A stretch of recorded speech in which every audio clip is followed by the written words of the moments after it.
এমন অ্যাঙ্গেলে দিলাম ঘোড়াটা তার ছায়া আর দেখতে পাচ্ছে না। তখন সে চিন্তা করতেছে আমার কম্পিটিটর তো চলে গেছে, মন খুশি, খুব খুশি। তখন আমি আরাম করে চললাম। সবাই তো অবাক হয়ে গেছে, এই ছোট্ট শিশু এই জিনিসটা লক্ষ্য করছে, আমরা কেউ লক্ষ্য করলাম না। তখন সম্রাট খুব খুশি, বলছে বাবা তুমি আমার কাছে কি চাও বলো।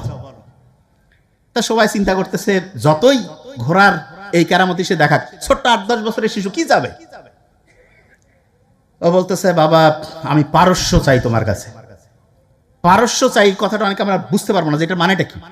বাংলাদেশের একটা 8-10 বছরের ছেলেকে যদি বলা হয় যে বাবা তুমি এখন কি চাও, সে যদি কয় আমি সারা পৃথিবীর আমেরিকা রাশিয়া এগুলো সব দখল করব, এই কথার লোড যা বুঝায়, ওই সময়ে পারস্য জয় করা তার চাইতে বেশি লোড ছিল।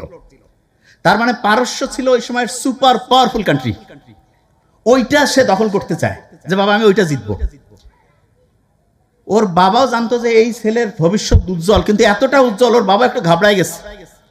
বলছে যে বাবা ঠিক আছে, পারস্য আশেপাশের যারা ছিল এরাও করছে যে কিরে এ যদি পারস্য দখল করতে চায়, যদি এই চিন্তা পারস্য সম্রাটের কাছে যায় তাহলে আমাদের তো এখনই শেষ করে ফেলবে।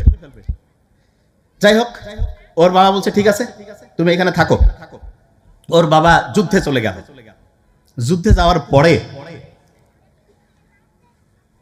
কয়েকটা রাজ্য দখল করতে করতে হঠাৎ করে তার বাবা হচ্ছে যে যুদ্ধে হচ্ছে নিহত হলো। তার মানে সম্রাট শেষ। সম্রাট যখন শেষ হয়ে যায় সাধারণভাবে তখন তো আর ওই গণতন্ত্র ভোট এগুলো ছিল না। কে তাহলে রাজ্য দখল করবে, রাজ্যের ক্ষমতা কার হাতে আসবে? ওই ছোট্ট শিশু বলতেছে অটোমেটেড সেই ক্ষমতার অধিকারী। তা আশেপাশের যারা লোকজন আছে তারা চিন্তা করতেছে যে আমরা অন্য যে আশেপাশের যে রাজ্যগুলো আছে তাদের সাথে একটু লিয়াজও করি, আর অন্য